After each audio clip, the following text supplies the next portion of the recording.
महाभारत में श्री कृष्ण और जरासंध की शत्रुता का बहुत जिक्र मिलता है। आपको बता दें कि जरासंध ने मथुरा पर लगभग 17 बार आक्रमण किया था और बहुत ज्यादा नुकसान किया था। और अंत में जब जरासंध को मारना था तब श्री कृष्ण ने अर्जुन और भीम का सहारा लिया था।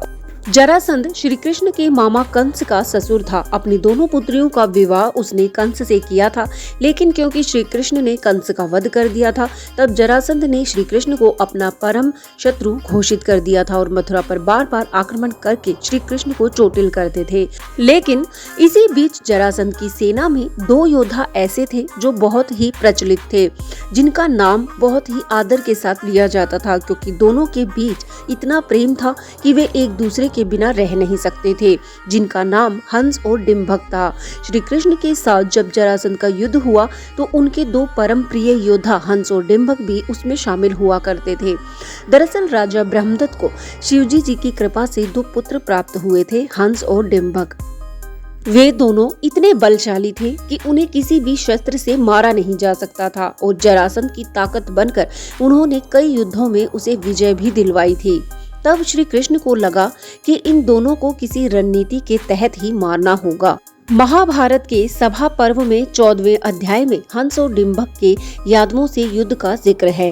दरअसल दोनों भाइयों को कोई शस्त्र मार नहीं सकता था जब तक कि वे स्वयं अपने प्राण ना त्याग दें। युद्ध के दौरान श्री कृष्ण ने ये अफवाह फैला दी कि हंस युद्ध में मारा गया और ये सुनते ही डिंभक ने यमुना नदी में छलांग लगा दी, अपनी जान दे दी। उधर डिंभक की मौत की सूचना मिलकर हंस ने भी यही किया, उसने भी यमुना नदी में कर अपनी जान दे दी। आपको बता दें कि जरासंध सेनापति हंस और डिंभक की मौत से इतना दुखी हुआ था कि युद्ध को बीच में ही छोड़कर चला गया था, अपनी सेना को वापस लेकर लौट गया था। इस तरह 2 भाइयों ने, 2 योद्धाओं ने एक दूसरे के प्रेम में अपनी जान दे दी थी। एक दूसरे की मृत्यु की खबर सुनकर वो अपने आप को जीवित नहीं रखना चाहते थे। इस तरह जरासंध के ये 2 योद्धा मारे गए और बाद में भीम का सहारा लेकर श्री कृष्ण ने जरासंध को भी मार दिया था। आपको ये जानकारी कैसी लगी? क्या आप ये पहले जानते थे?